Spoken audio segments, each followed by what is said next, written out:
You are listening to Leaders and Legends, a podcast produced by Veteran Strategies and featuring conversations with fascinating and impactful men and women who have shaped our world, our communities, and our history. My name is Robert Vane, Principal of Veteran Strategies, and your host for our discussion. You're listening to Leaders and Legends, a podcast presented by Veteran Strategies, a local veteran public relations enterprise, and sponsored by Girl Scouts of Central Indiana, Garmond Construction, Leaders and Legends LLC, the Grand Hall and Conference Center at Historic Union Station, the McGinley's Golden Ace Inn, and McAllister Machinery, your friendly neighborhood Caterpillar dealer. You may find all your sales and rental equipment needs at McAllister.com.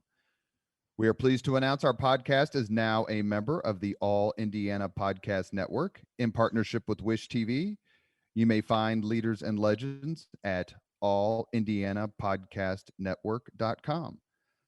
Thinking of starting a podcast or need to host a public meeting? Let Leaders and Legends LLC be your partner as you look for new ways to communicate your message. Please contact Chris Spangle and me at leadersandlegends.net. Thank you for joining us on the Leaders and Legends podcast. Our guest today is Doug Boles, President, Indianapolis Motor Speedway, public relations guru, and a man who I think has as much energy as anyone I've ever met. Doug, thank you for coming on the podcast during the month of May. Well, thanks for having me on. That's a nice introduction. You and I have similar backgrounds, I think, in terms of our passion and our service in politics, and on the 25th floor of the city county building and some of the other places. Certainly love this city and love this place. So it's easy to have a lot of energy when you're passionate about what you do and the place you do it. Well, you're very kind to give us an hour of your time here during the most iconic month on the Indianapolis calendar. Just don't tell my wife, because you're getting more time than my family gets in May, and it's too early in May to start arguing over why I didn't give her this hour. But no, I'm happy to do it. And honestly, I'd rather be in a world where I was busy all the time than looking for something to do. That way I stay out of trouble. We are happy to even up the odds by having her on the podcast. Anytime. One of the things that I wanted to talk about your career and everything else, and again, to be grateful for your time, but we're recording this the first week of May, and we had an icon pass away just a few days ago, and that is Bobby Unser. You had a terrific statement that was released to the press, but let me ask you in your own words here on the podcast about Bobby Unser and his legacy at the Motor Speedway and beyond. Yeah, certainly. It was news that we knew was likely coming sooner rather than later. He's been failing early over the last year and a half or so. And growing up in Indianapolis and growing up a race fan, I was a Foyt fan. So if you were a Foyt fan, you didn't like Mario Andretti and you didn't like Bobby Unser. You might like Al Unser, but you certainly didn't like Bobby. So it's funny for me I think about growing up and just being such an AJ fan, and Bobby being as good as he was. If AJ was going to win, he had to beat Bobby and Mario. But for me, I really gained an appreciation for Bobby over the last 10 years I've been here at the Speedway, and in particular, the last 8 that I've been president, because of his passion for our sport.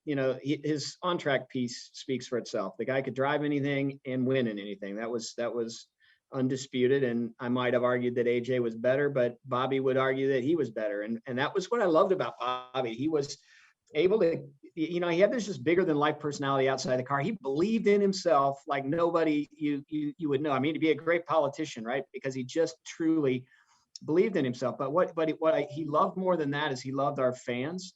He loved the Indy 500. He loved what it meant to this state and to this city.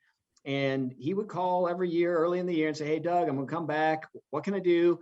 I'm there. I'll stay the whole month." We get him a motorhome spot. He'd stay with the driver in the driver owner lot where most of the current drivers would stay. And he literally every day would call and say, "What can I do for you today? I just want to," and even if it was just, "Hey, can you go talk to this group of fans," or whatever, or you'd find him out on his own, just interacting with fans. And that to me really says everything you need to know about Bobby Unser. He understood that what he got to do because of the fans. And what he got to do when he was a race car driver was because of how successful he was, and winning 3 times at the Indianapolis Motor Speedway is pretty special. If you look back at our 110 years since the track was first built. And Bobby was a 3-time winner, not a 4-time winner, but he didn't care. In his mind, he was the best winner ever in Indy 500 history. And he never wavered. And it was awesome. There's so many great stories about him. And then towards the end, we would give him a rental car when he came in for he and Lisa, and he would drive around, and I get a call every once in a while. He'd say, "Hey, Doug, there was one of those temporary stop signs. I didn't see it. It was at blank and blank inside the racetrack. It's on its side, and there's a little dent in the rental car." He was just a piece of work, and there was always some story that you got with Bobby, but he would do anything you asked. Even the last year he was here in 2019, and just a lot of lower back pain. He had it was really difficult for him to walk around. You talked to him in the motorhome, and you could tell he was in pain. And as soon as he walked out the door and saw the first fan, it was as if there was no pain at all. He was just a beautiful, beautiful person who loved this place. And, it was the outside the car piece that I really fell in love with. And it erased all the bad thoughts I had of Bobby Unser beating AJ Foyt to the finish line at several races. I've mentioned this on several podcasts we've done with 500 related guests, whether that's Donald Davidson, or we were fortunate enough to interview Johnny Rutherford last year, who was an absolute prince. He was so incredibly kind, speaking of 3-time winners. Yep. But my uncle, Bob Dorn, so Uncle Bob, if you're listening, my uncle was a pit crewman for AJ Foyt in 1961 when Foyt won the first time. And if you look at the film of the race after Foyt crosses the finish line to win, my uncle, I think, is last as they were all running down the to pit row or to victory lane. And I joke because he was in the Marine Corps, he should have been first, and I was in the Army and I would have been first. But in the fake races we had as kids, my brother was always Foyt and I was always Bobby Unser, because the whole family were Foyt fans. And I was like, well, wait a second, I want to be Foyt.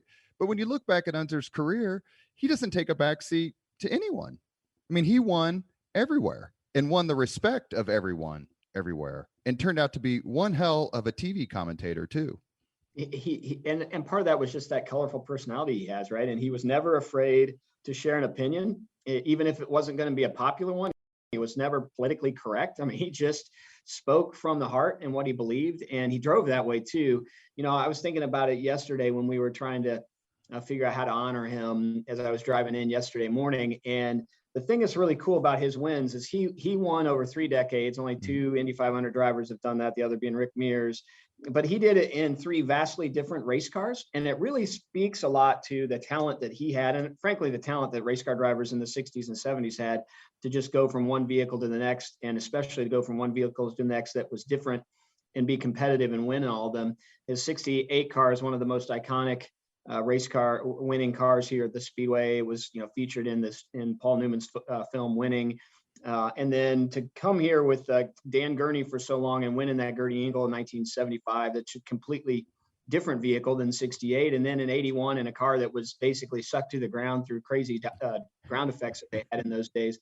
All take different driving techniques, and for somebody in his career to be able to adapt that quickly and be so successful in all 3 of them, I think speaks an awful lot about Bobby, but certainly about people in that era that were successful. And then, growing up, winning at Pikes Peak, and winning Pikes Peak more than anybody in the history of the Pikes Peak hill climb. For those folks that have been to Colorado Springs and had an opportunity to drive up Pikes Peak, it's now paved all the way to the top.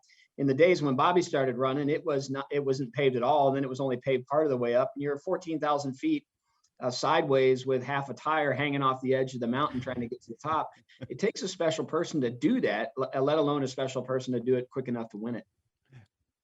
I'm not going to ask how old you are, because that would be très gauche. Yeah, I'm 54. It's all good. All right. So I'm 53.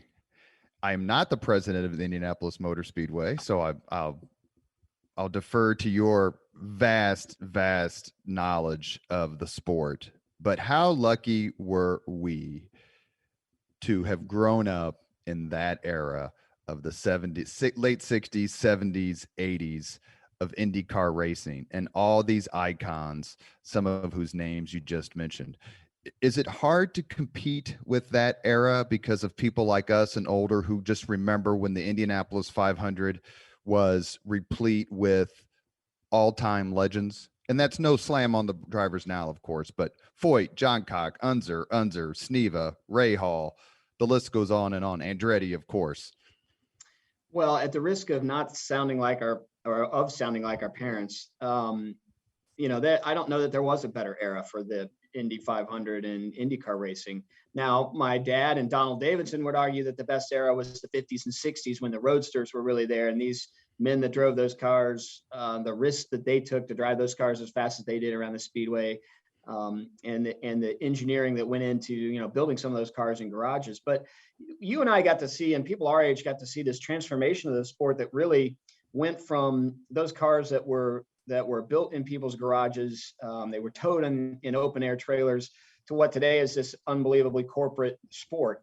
But we got to see it where the cars were different every year. You couldn't wait till the next year to see who had a bigger wing, what the nose of the cars looked. They just changed so much. And you had these superstars, as you just mentioned, that didn't just run, they didn't get focused. Like race car drivers today are so focused on their discipline. You're a NASCAR driver, you're an IndyCar driver, you're a sprint car driver. There's very few people that did everything. And that does everything. Back in the day, they did everything.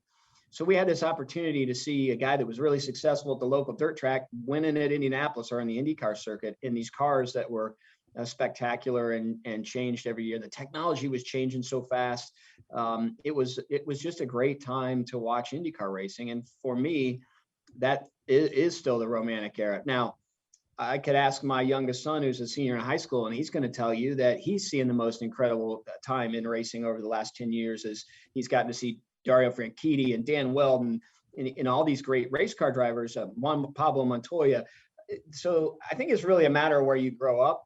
But I think if you stepped away from it and really looked at the history of the Speedway from the first 500 in 1911 to this year's 500 in 2021, it'd be pretty hard to find 10 or 15 years as special as those 10 or 15 years when we were teenagers and middle schoolers through high school. It was a special time in IndyCar racing, and that's why still to this day, when you say Bobby Unser, Al Unser, Mario Andretti, AJ Foyt, Rick Mears, you can go on, the list goes on, and they're the greatest of all time. You're listening to the Leaders and Legends podcast. We're talking to Doug Boles, president, Indianapolis Motor Speedway. Grew up in Danville, went to Butler University.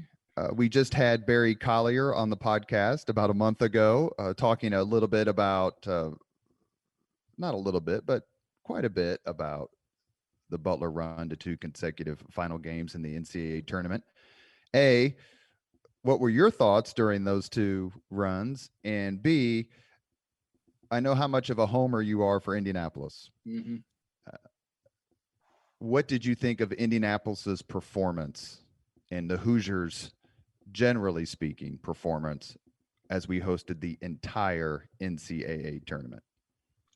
Well, I'll start there. I mean, you couldn't be prouder of a city, of a community than Indianapolis to take on the challenge that they did. I'm sure when the idea was floated around, I don't know if it started at Sports Corp or where the idea came to, hey, let's host the entire tournament at the Indianapolis Motor Speedway. It was probably one of those things where there's no way this could happen. And then just like the spirit that Indianapolis has really always had since it decided to bring the Baltimore Colts to Indianapolis and have a Pan Am Games and build these stadiums and say, hey, we are the amateur sports capital of the world. Come to this city in the middle of the country that has no ocean, no mountains, no real reason to come to speak of other than the hospitality's here and we can do mighty things.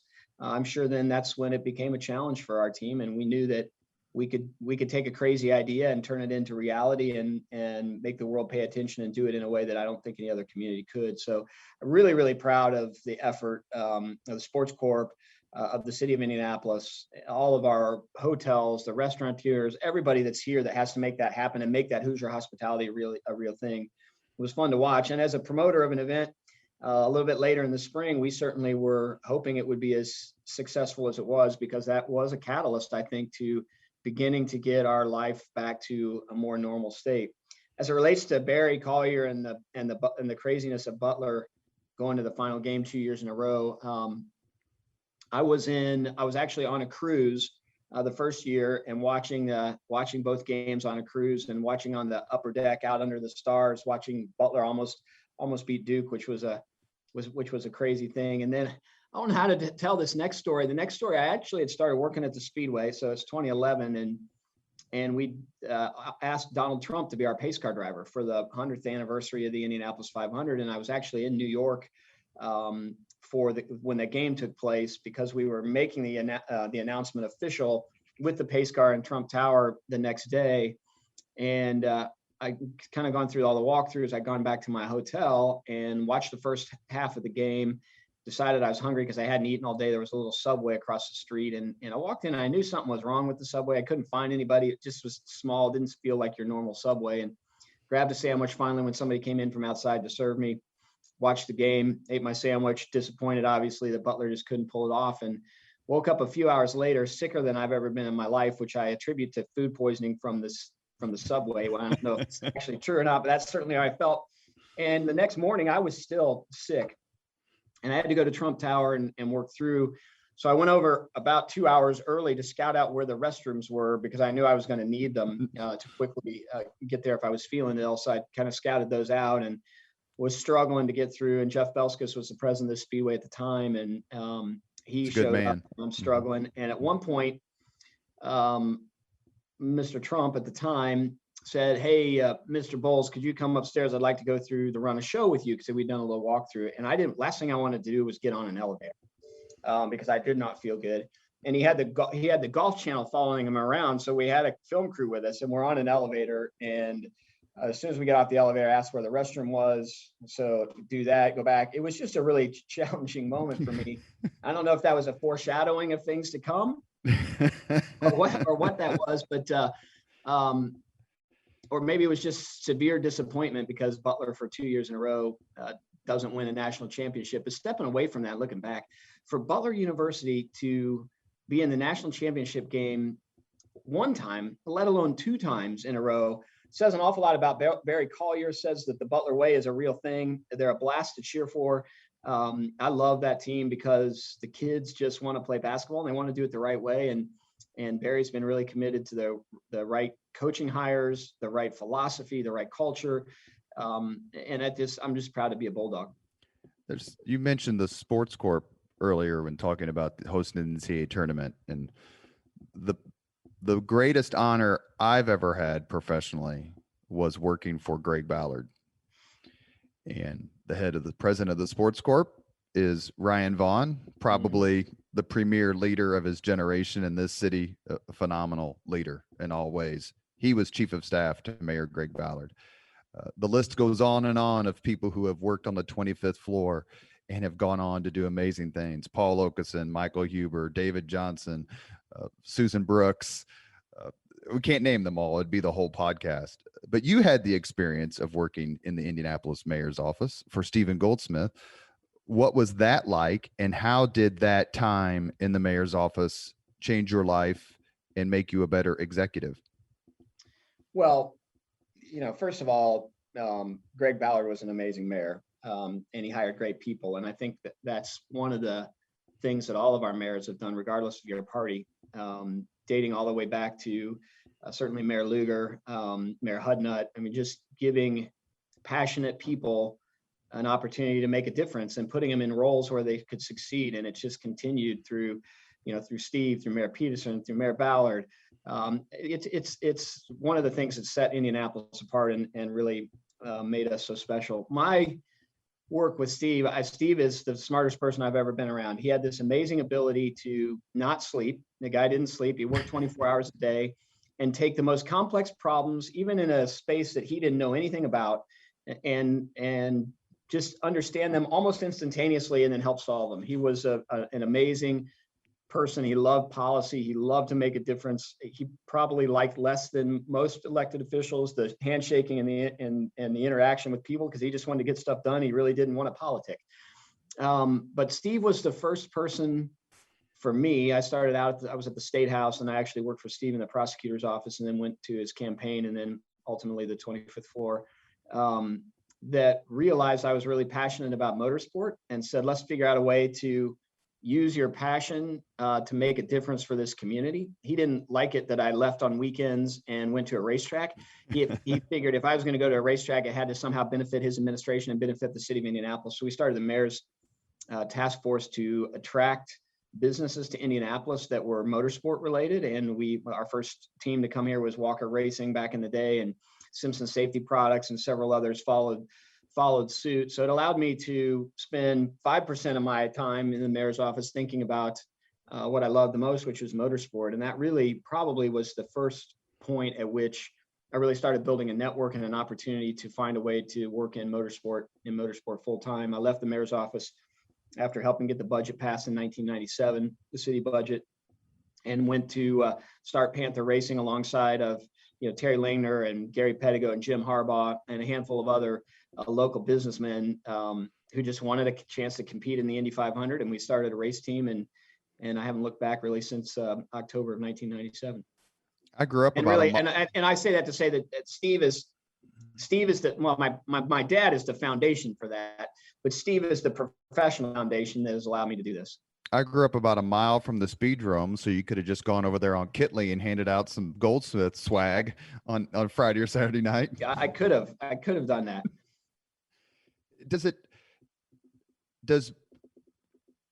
the mayor's office as a training ground for people who want to make a difference? I think it's unparalleled.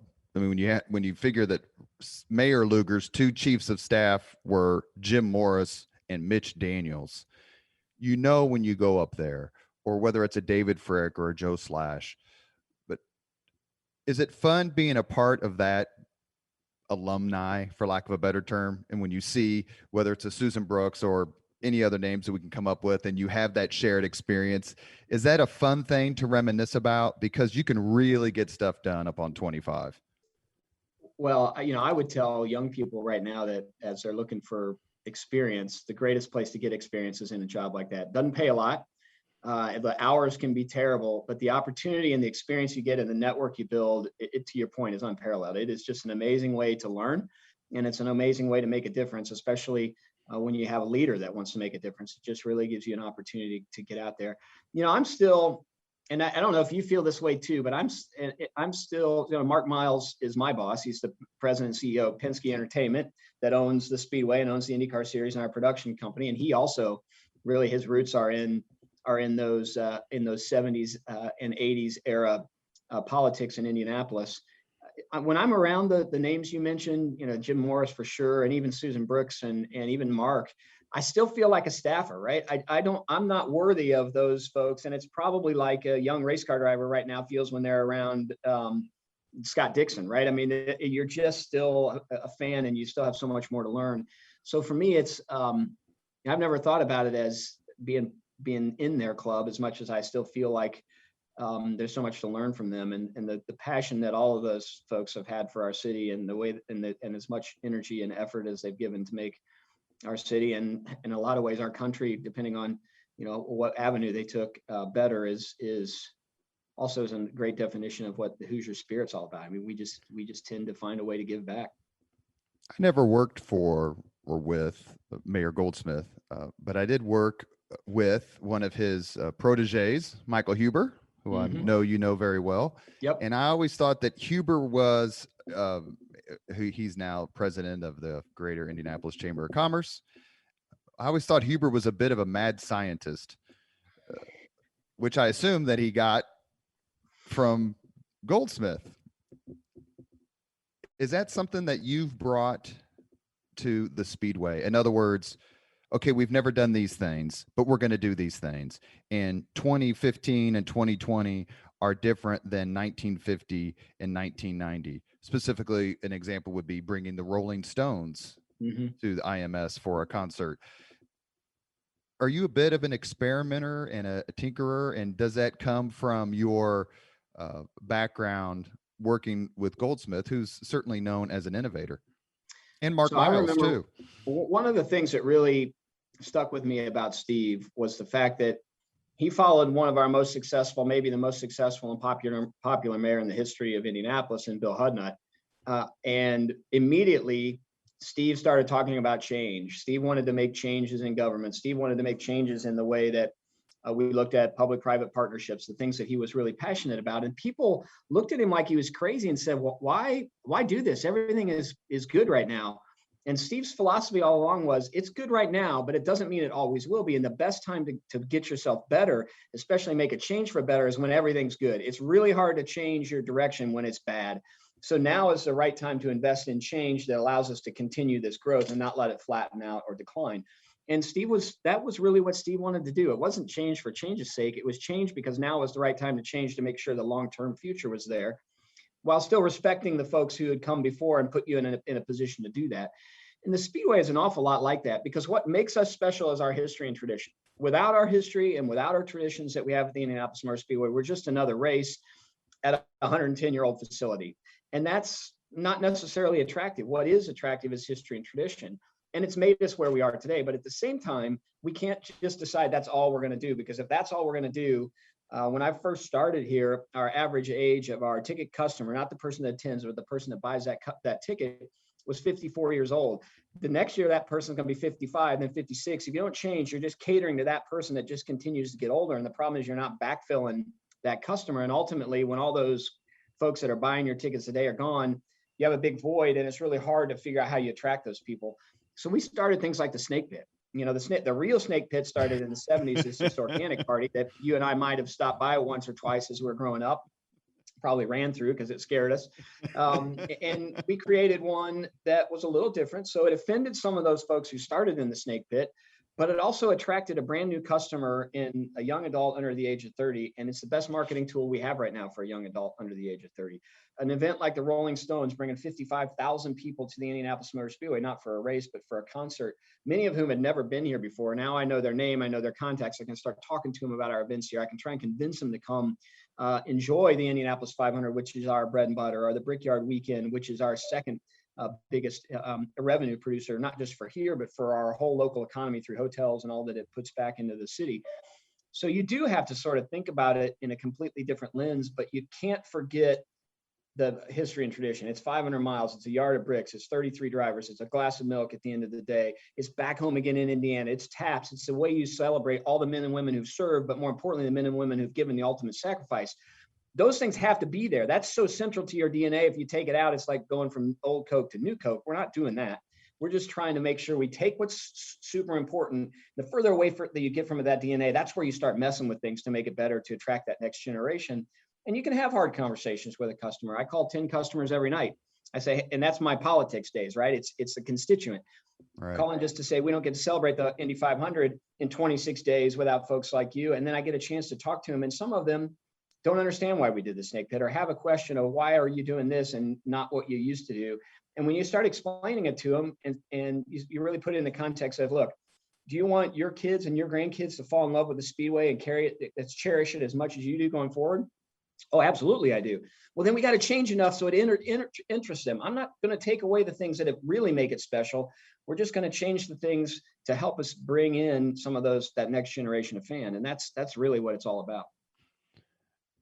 In the Leaders and Legends podcast conversations we've had with Mark Miles, who's probably the singular most impressive leader I've met, just through his ability to, be an alchemist. Everything he touches, it may not have been lead before, but it ends up being gold. And then he's got Allison Melangton, right there, who's, if I could have my daughter grow up to be anyone I've ever met, it would be Allison Melangton. Mm-hmm. Plus you, plus the whole group. Now Roger Penske. One of the things I've said consistently is your approach to everything you just said is working, because I have a son who's 20 who lives and dies the 500 every May. And his frame of reference is your era, Mark Miles's era, Allison Melangton's era of the 500. And so do you get the sense that younger folks are being enraptured, not only by the month of May, of course, but by the race itself and all the traditions? Well, I certainly feel like it's going that way. The snake pit is a perfect example of kids who are coming here, maybe not for the race, but it is what they do on Memorial Day Sunday. It's part of their tradition, and hopefully we convince them to become race fans when they decide to grow up. And it's not about drinking a bunch of beer and dancing with my buddies in front of a stage and listening to bass that probably keeps you thumping for the next several weeks after you leave here. I had just a couple of anecdotes when, so my youngest is a senior in high school, and he's going to go to Purdue. He's a lacrosse player, and decided that he wanted to swim because he thought he'd get in better shape for lacrosse swimming. And I swam all through high school, and I swam at Butler. And I said to him, I said, Carter, I mean, you can barely swim from the wakeboard to the boat. I mean, you can swim, but not swim. You go, oh, no, I'll be fine, Dad. That's no problem. So he tries out for swimming. I send a note to the coach and say, look, I don't know if this is going to work. He's never really done this before. Just be patient with him. And Carter comes back. I fully expected him to say, I'm not gonna swim. And he said, I'm gonna stick with it. It was terrible. It's the worst thing I've ever done in my life. And then I volunteered to be the assistant swim coach. So the unpaid volunteer, he shows up at the Fishers. His school doesn't have a pool, so we swam at the Fishers YMCA from 7:45 to 9:45 every night. So I'd leave here, go there. And a couple of swim meets, I was surprised at high school students on other teams who would walk up and say, are you Doug Boles from the Indianapolis Speedway? And I say, yeah. And they talk about how they've fallen in love with the sport. And then last night, my wife coaches high school girls lacrosse. I was at a game in Brownsburg, same thing, a student. So those are the kind of things that make you think maybe we are doing something right, because you have these kids that are interested. But my guess is it's part of what we're doing, but it's also as much where they're growing up at home, and they've probably got a dad or a mom or a grandpa or grandma that's their tradition and they're passing it along.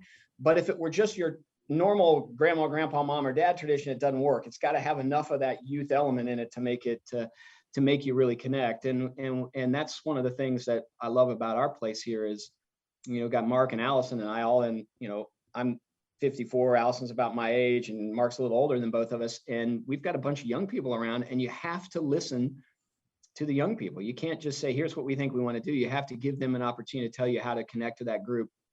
And I think we're doing a pretty good job of that, and given those opportunities for folks here on this team to help us connect with the next generation of fans.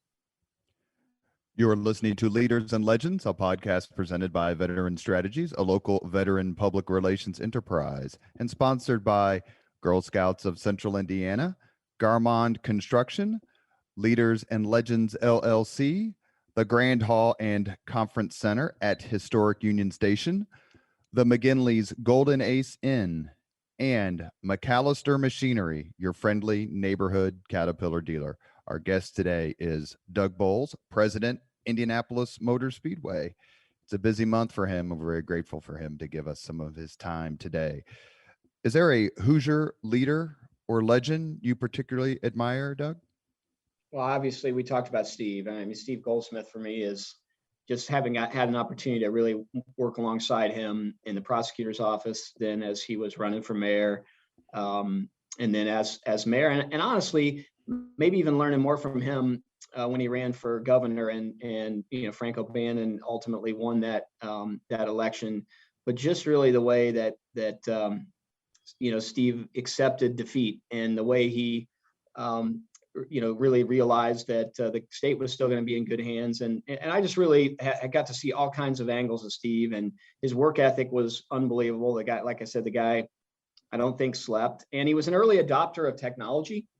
So back in a day when technology was still a little bit of voodoo and people didn't know exactly how it was going to work, he really adopted it right away and tried to do everything he could to get his own staff adopting it and understanding it.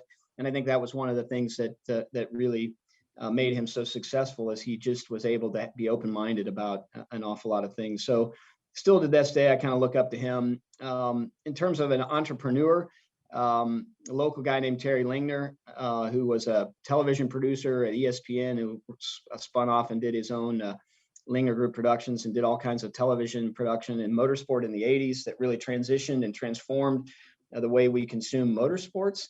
And today, Innovative Edit is sort of a child of that company, and just how committed they were to the community. And with that, I got a chance to work alongside Jack Swarbrick, who was another instrumental leader in getting our sports corp set up, and now is the athletic director at Notre Dame. But probably between those three folks are the three local people that I've learned the most from. And then at the end of the day, my dad's my absolute hero, just from the father figure, but also just his work ethic and his focus on just doing things the right way and doing things your own way, not getting caught up in what the crowd wants to do, and being willing to walk away from something that just didn't feel like who you were.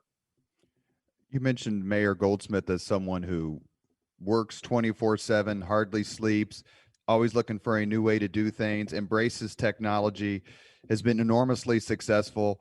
If you took out Stephen Goldsmith for that description and inserted Roger Penske, how right would you be? 100% right. Man, I'll tell you what, if you put the two of them up side by side, Steve is more of an intellectual. Roger's brilliant. Steve was stupid brilliant. I mean, he's just one of those people that it's just amazing how smart he was. Steve works all the time. Roger works all the time. I mean, there is no stopping in Roger Penske. And the special sauce in Roger really is attention to detail and his willingness to open every door. He's not afraid to go down a hallway, open a door. It doesn't matter. He's going to explore every opportunity to get the last bit of perfection out of whatever it is. And I think that's really the special sauce for him. And I mean that literally and figuratively. We will walk around the facility and you can't walk by a door without him asking you to open it up. And now after he's been through it, and if he's gone in it and it's clean enough and it makes sense, he understands why it's there, he might not ask to go in it again. But if you walk in a door and you say, okay, this is this, we need to clean this, new lights, do this, do that. Next time you go by, he's going to go in it until it's perfect. And that's why I think I'm so excited about getting folks back out here in May, is because we've made so many changes, just subtle things, the way we painted certain things, the way we've trimmed certain things, just little stuff that when you look at it on its own, it doesn't make sense. But when you see it collectively with all these things, it makes the Indianapolis Motor Speedway look 25 years younger than it really is. You know, we have a bunch of fencing around the Speedway and inside the Speedway, like underneath the grandstands. And Roger didn't like the fencing, and I don't blame him. It was rough and needed it. So we changed the fence mesh. And he said, if this isn't right, we need a top rail. So the fence, you have the fence post and then the fence, and then there's a rail that you can put across the top that just, I don't know what it does, right? It keeps the fence from being pushed over easier. I don't know. And I said, well, why do we need to do that? He said, because it'll look better. Just trust me. So we spend a lot of money putting top rail up, and the place looks magical. It's finished. It's not like somebody sort of put the fence up and left it there. It's done in Roger Penske way. So if you put the two of them together, I think they're really, really close. Roger will text you all night long. He's got an iPhone and uses it. He's 84 years old and he uses it like an 18-year-old. He is just an impressive person, and his energy level is the same as Steve's was. They just don't stop. In fact, he was in Germany last night as we're taping this, and we started sending there's a group of us, 4 or 5 of us, that had sent a text message I'd sent about where we were with tickets and how we were getting things out to ticket holders and what we had to work on. And somebody in the message sent a note and said, hey, Roger's probably asleep right now. So it would have been, 2:30 in the morning or something in Germany. And within 10 seconds, the note comes back and says, I'm wide awake when we're talking about tickets. Tell me more. So it's the guy just goes and goes and goes. And honestly, we're fortunate that we had Roger Penske over the last year, because while the family has done so much, the Holman George family did so much for this facility, it is today what it is because of them. Roger Penske, I don't know that anybody could have navigated us through those waters like Roger Penske did, and did it with a positive attitude every single day. Never once have I heard him say, man, I bought the Indianapolis Motor Speedway at the wrong time. He's just said, hey, it's an opportunity. Let's keep going. Let's keep investing. It's good that the sun is going to shine. We're 2 laps ahead. Tomorrow, we're going to be 3 laps ahead. He just is one of those guys that you see why he's so successful. You mentioned earlier about Panther Racing. It's one of the things that, as I've read some interviews with you and did some research for this podcast, you have been surrounded throughout your career in the company of the presence of champions. Jim Harbaugh is one of those men. Talk to us, please, on the podcast a little bit about your association with Jim, and did he wear those khakis back at Panther Racing, or is this something new? So I'll close on a khaki story about Jim, because it's absolutely true. My first opportunity to meet Jim was through Gary Pettigo and Terry Lingner when we were trying to form Panther. and we were number 4 because of Jim's number 4 here when we ultimately did it. But Jim was not just a figurehead. He was an investor in the organization, and he was involved. He came to the shop. He was with the guys. He came race weekends with us. He was just a fantastic person. And what I really loved about Jim was his desire to motivate the team. So the guys that were working on the car and all of us to be better and to work as a team, to communicate. And Jim would roll his sleeves up and go to battle for his team. And he didn't care. I use an example of, and I've told this a few times, and he's never called me. You have to tell me not to tell the story. But when he got traded to Baltimore, which he always said was the wisest move the Colts ever made, was to trade him to get Peyton Manning. We were racing in Dover, Delaware, which was close, and he came down from Baltimore to that race that weekend, and we had a little altercation on the racetrack where we got run over by another driver, and Jim was going somewhere after the race, and one of our crew guys had run into another crew guy from the team that ran over us, and then ended up getting in a little bit of a scuffle. So there were 3 or 4 of them. One of our guys, Jim's, happened to walk by. He doesn't know what started. He doesn't know if our guy deserves to be getting pummeled. All Jim saw was there was his guy getting beat up, and Jim was in the fight. And he was going to ask questions later. He was going to do whatever he could to protect his team, his guys, and then worry about it later. And to me, it speaks to why you want to go play at Michigan for Jim Harbaugh, is because you know that guy's going to give you everything he's got. He's going to be 100%. He'll 100% have your back in public.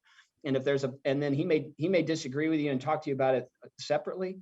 But for him, it was all about team first, and it really made a difference to our guys to have him. Several years ago, we did a Panther Racing owners reunion. So the first group of us that started Panther, and we met downtown at St. Elmo's, and Gary Pettigo was picking Jim up at the airport and then was going to bring him in.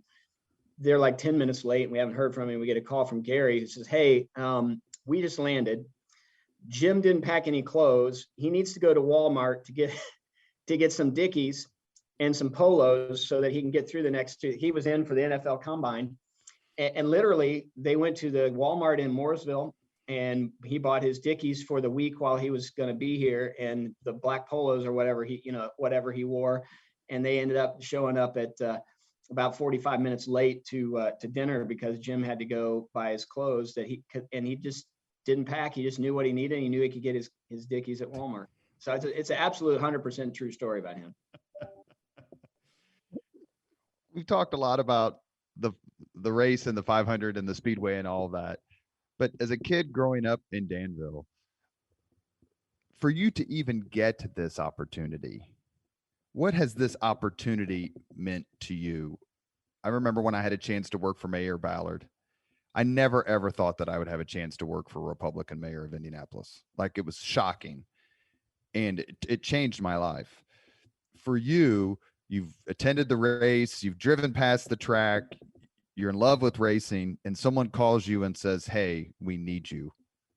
What was that like? It's still hard to understand, honestly. Getting a chance to do the team side and to be part of a team that raced here was really, really special. And when I got a call from a guy named Mark Dill, who worked here at the time in 2010, and said, "Hey, we need some promotion help. We'd love to talk to you about coming to the Speedway." And then ultimately they hired me, and I got a chance to come work here and then run the PR and communication, not just for the Indianapolis Motor Speedway, but really Holman and Company. So that was all of their corporate stuff as well as IndyCar. Was amazing opportunity. And then when they made me chief operating officer, that was really hard to believe. I still remember the day, though, that I met Mark Miles in the Pagoda in May of 2013, and when he asked me if I was interested in serving as president of the Indianapolis Motor Speedway. And that's a job that I don't think you could ever dream of. It just wasn't ever going to be in the cards for somebody that wasn't family member or from Terre Haute, Indiana, or, you start thinking about all the things that you had to be president of the Speedway. And, Jeff Belskis and Mark Miles giving me the opportunity to do that. And then I've got just an amazing team that I work with here that really allow me to go promote. And every day I get up and all I really want to do is make people fall in love with the Indianapolis Motor Speedway and help my team solve the problems they have to do to execute an Indianapolis 500 and the events we have here. But I drive in every day and I think about the day in 1977 when I came to my first 500 and walking through here with my dad and the excitement of that 10-year-old to see an Indy 500 for the first time. I'd been to qualifying. I listened on the radio. I mean, all I cared about was the Indy 500 and to come the first time. That moment, I think about it every day. I call my dad almost every day, just as much because, and this is as much about him as it is about me. And then the other thing for me is I got to always remember I'm a fan and I have to put my fan hat on and make sure that the decisions we're making really are making it better for the fans. There's oftentimes we make decisions that there's a lot of other influences and it may not be the perfect thing for the fan. I can't completely explain why, but I hope that our fans understand that the first thing I think about, even frankly, the first thing Roger Penske thinks about is how does this decision impact the fans? Does it make our fan experience better? And that's, it's just the memories that I think of every day that I'm here, and I'm fortunate and blessed. And I don't know. It's a God thing. I didn't get myself here. I still can't explain. Did you ever tell AJ Foyt you were his good luck charm for his fourth victory in 1977? So yeah, AJ absolutely knows that he was my hero. And it's been funny because I told you that the Bobby Unser thing that just didn't work. But there was more animosity towards Mario Andretti than there was AJ because Mario. Bobby retires in the early 80s and Mario goes on and continues to win. And heck, he'd be winning today if he was still racing. And AJ didn't have the same success at the end of his career that Mario did. Partially, I think, because AJ tried to also own his own team, didn't just focus on driving like Mario did. But it made you a less and less and less of a Mario fan when you were an AJ fan. And I've actually had more fun getting to know Mario and what Mario's meant to this sport and how great he is as an ambassador for all of us. And the two of us actually joke often about, he shouldn't help me at all because I didn't like him and I was it's still really hard for me to walk into a garage area and have a conversation with AJ Foyt and not turn into the 10-year-old who sat in the paddock penthouse and watched Gordon Johncock have to pull his car into turn one and think to myself, AJ Foyt is going to win his fourth Indy 500 at my first Indy 500. It's still a top 10 moment in my life for sure. And it led to one of the most iconic laps in the history of the Indianapolis Motor Speedway when he was obviously ailing, but Tony Holman, the owner of the Speedway, climbed in the car. I'm going to remember here. It was the black and white Oldsmobile pace car from 77. Yeah, like a silver and black. Yeah, for sure. Yeah, silver and black is what I meant to say. Yes, I just remember because it wasn't a Corvette, it was so many times. But that beautiful lap that they took together after AJ became the first person to win for Indianapolis 500-mile races. Do you have a favorite race day tradition?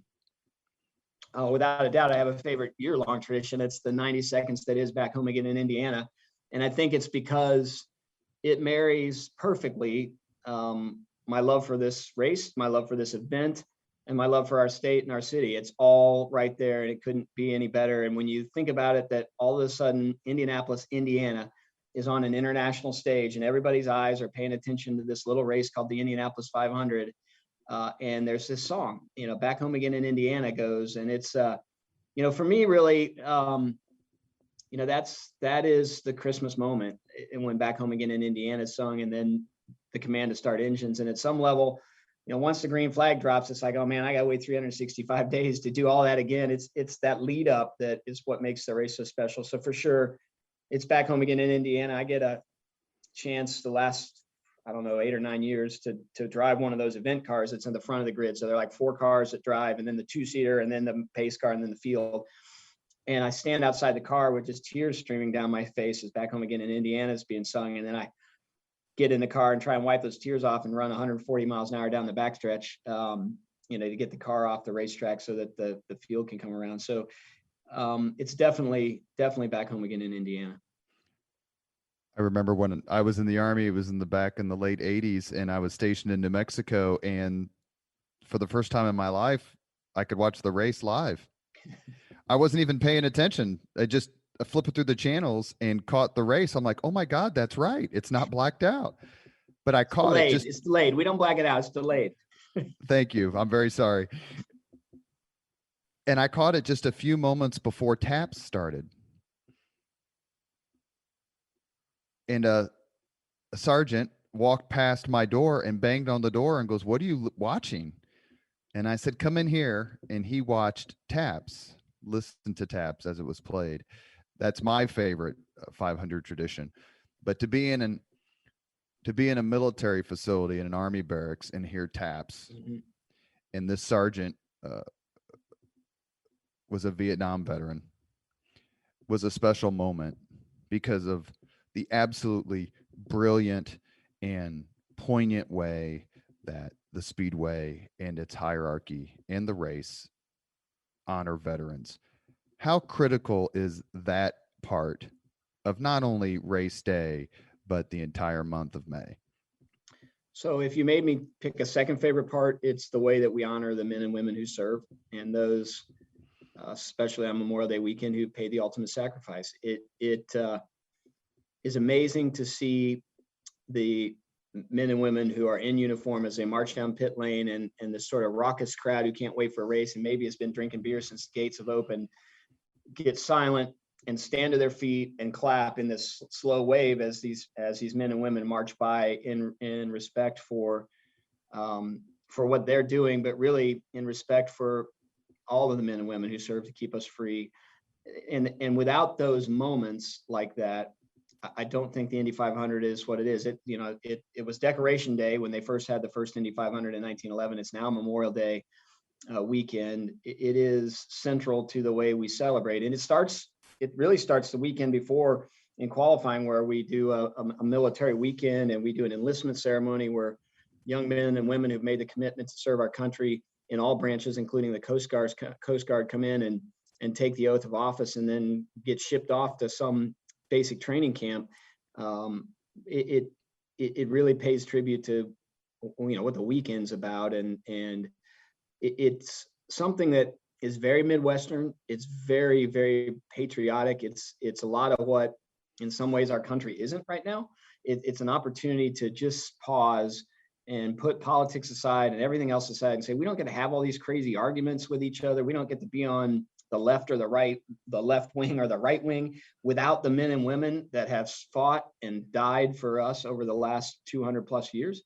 And without that, the Indy 500 is completely different. And that's, for me, it really puts the tone, and really sets, it really puts in level of importance how important a race is. It's not about a race. It's really about the men and women who are allowing us to have that race. And I'm as proud to be a Hoosier in that moment as when Back Home Again in Indiana sung, because you just don't see it anywhere else in the country, where people just stop what they're doing and say thank you. We had Gene Cady on about a year ago, famous Purdue coach. And one of the things that we were talking about the Purdue IU rivalry was, on that day, on IU Purdue game day, you could feel it. You could feel it in the city as you walked around. But that's a day. But in Indianapolis, I feel like the entire month of May changes people in this city.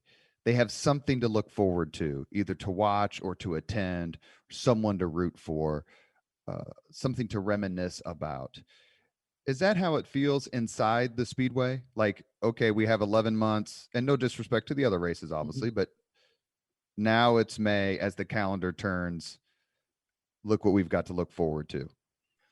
I love every day at the Indianapolis Motor Speedway. I love the other races that we have, but transparently, I think I speak for everyone here, we do it for Indianapolis 500 race day in the month of May. It's what it's about. This place has been here since 1909 and the 500 since 1911. And it really is about that race. And to your point, it's no disrespect to the other ones. I love it. Like I said, I love every day here. I love every day even more here when there's race cars on track.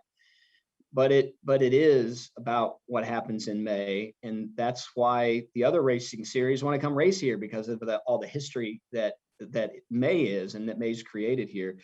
So I think it's always been that way. 70% of our customer that comes to the Indy 500 doesn't watch another race the rest of the year. So it's not that they don't attend one, they don't watch another one. It's about that day. And they may not be a race fan, but they certainly know who won the race, last year and 5 years ago, and who their favorite is. And they cut out the names, and they, do the little drawing and throw the money in with their friends, and just enjoy that battle. But one of the things I think that's helped us as a community celebrate, you talked a little bit ago about Allison Melanchthon and how special she is. The fact that leading into the 100th running of the Indy 500, we truly tried to say, how do we take the celebration beyond 16th and Georgetown and really make it a Central Indiana thing?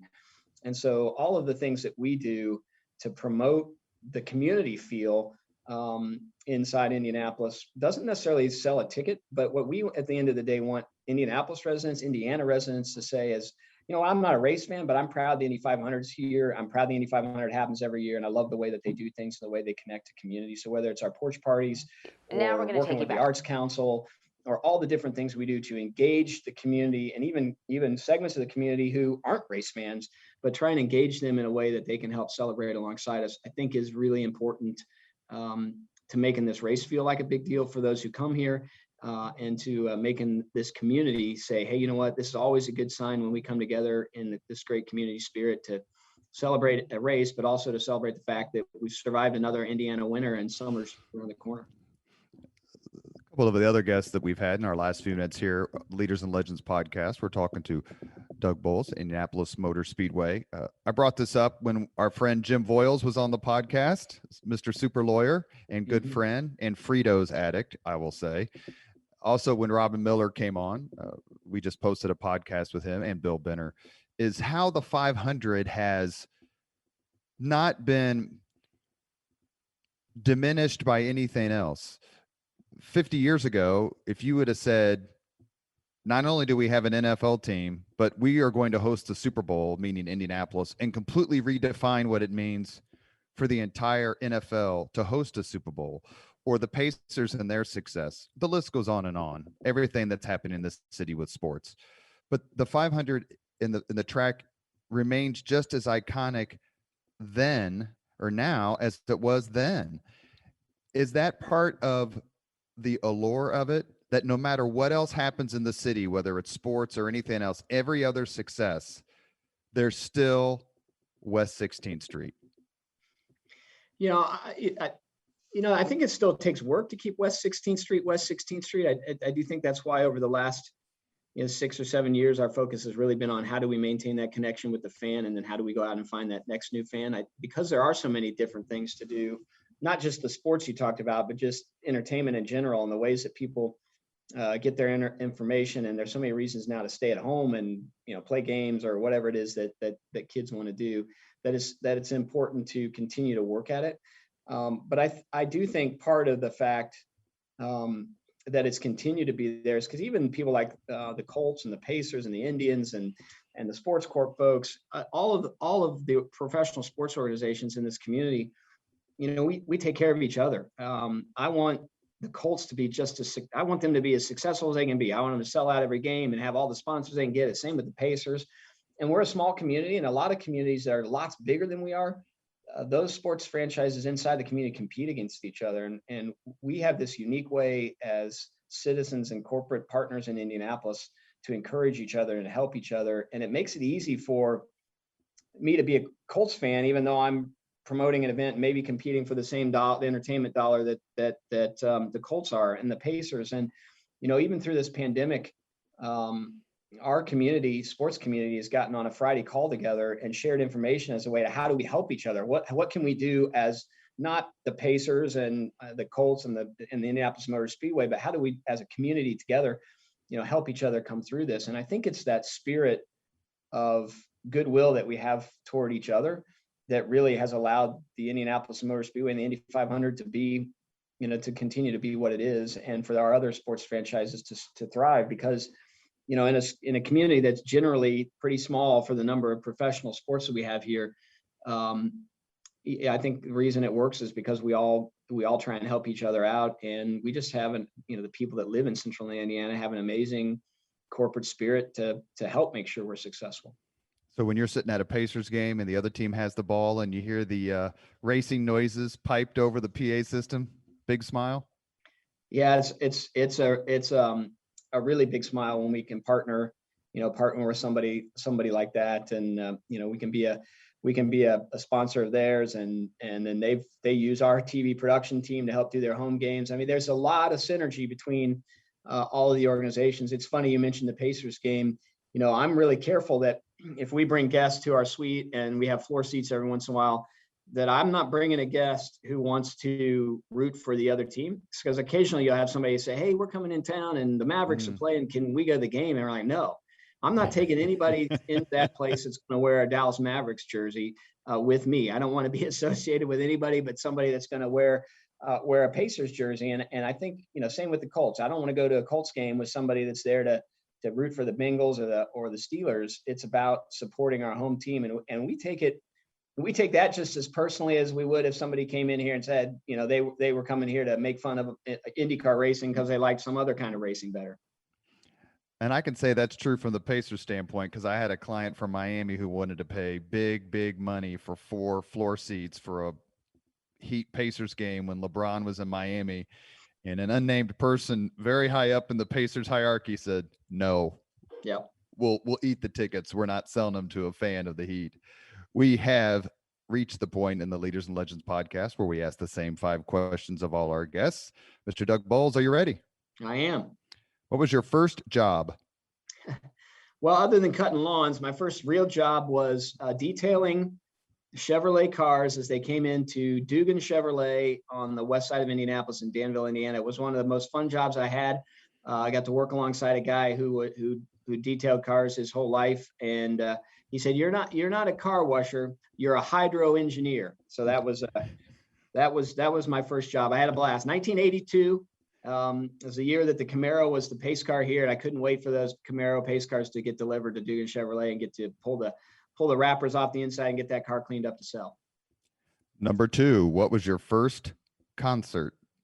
I don't even want to tell you what my first concert was, because it's not indicative of my music taste. Although I love all kinds of music and I love country music, but it was actually Ronnie Millsap and the Statler Brothers at the State Fairgrounds, and then my second one, which was real shortly thereafter, was at Market Square Arena with John Denver. So there you go. Not real exciting. Sorry, I was trying not to. Forgive me, Doug. I think Greg Ballard still has the most unique. His first concert, it was at IU, and it was Sly and the Family Stone. So just picture Greg Ballard dressed like Jimi Hendrix down at IU. Number 3, if you could suggest any book for someone to read, which book would you recommend?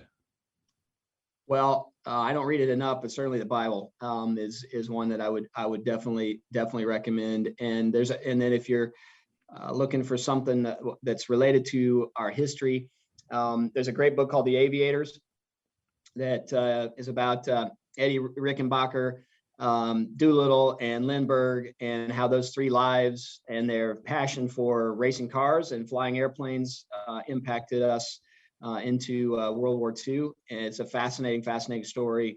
It's a great one I've recently read. And then the book recently published about the USS Indianapolis is also another unbelievable read if you're wanting to know what it's all about to really serve your country and pay the ultimate sacrifice. And then, just the challenges to get that crew and that skipper exonerated. That's the Lynn Vincent and Sarah Vladeck book, and they both came on this podcast, and they were terrific guests. We grew up on the east side with the O'Donnell family. So rest in peace, Mary O'Donnell, who passed away just not long ago. Number 4, if you could witness any event in history, be there in person as it happens, which would you choose? That's an easy one. 1911 Indianapolis 500. Ray Haroon. I just want to see what the crowd was like. I'd like to know how they took tickets. I'd like to know when customers showed up. I'd like to see how concessions worked. I love the fact that they wore a tie and the ladies wore hats. I mean, there's just so much of that fascinates me. And what I'd really love to see, I'd love to see the color. We get to see it all in black and white. I'd love to see how much color there really was on that event day. So without a doubt, 1911 Indianapolis 500. And wearing a tie is important to you. I've read that in 2 separate interviews. You wearing a tie for this interview. I'm wearing a Cincinnati Reds t-shirt. But wearing a tie is important to you because you think it honors the people who came before you. When I didn't do this every day until they made me president of the Indianapolis Motor Speedway, and I said, any day I'm representing the Speedway, I'm going to wear a tie because the brand deserves a tie. Carl Fisher wore a tie. Tony Holman wore a tie. Eddie Rickenbacker wore a tie. I mean, the great Wilbur Shaw, I mean, the great people in the history of our facility and our sport wore a tie. And it's just my way of saying thank you for the opportunity to represent all that you guys stood for and all that you built. So, and sort of in a weird way, it sort of fits the Penske mold anyway. So it worked out okay for me. A last question. If you could have dinner with anyone living today, 2 hours off the record, whom would you choose?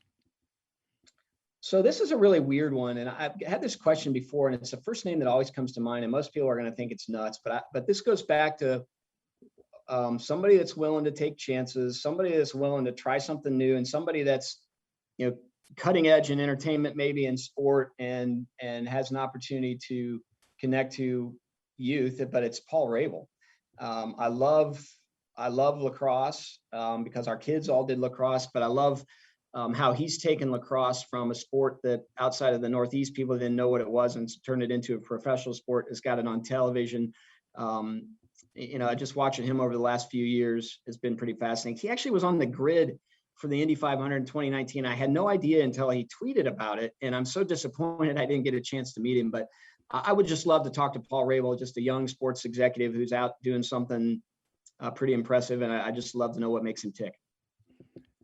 You have been listening to the Leaders and Legends podcast, presented by Veteran Strategies, a local veteran public relations enterprise, and sponsored by Girl Scouts of Central Indiana, Garmond Construction, Leaders and Legends LLC, the Grand Hall and Conference Center at Historic Union Station, the McGinley's Golden Ace Inn, and McAllister Machinery, your friendly neighborhood Caterpillar dealer. Our guest today has been President, Indianapolis Motor Speedway, Doug Boles. If you want to understand why leadership matters, and you want to understand how important it is for people to work together and to be able to get folks to buy into what you're trying to do, to support what you're doing, then pay attention to people like Doug Boles. The last thing I'll say is, for my son's high school graduation present 2 years ago from Ron Colley, I bought him, my brother and I did, one of those 2-seater rides. He got out of the car, walked right up, and said, "God, I love this place." You all are doing a wonderful job, Doug. Thank you very much for giving us some time today. Well, thank you for giving me an opportunity to chat, and thank you for all you're doing to help make Indianapolis better. It's neat to see people who were on the 25th floor haven't forgotten how important it is to continue to grow Indianapolis and still invest in their time doing it. So thank you. Thank you.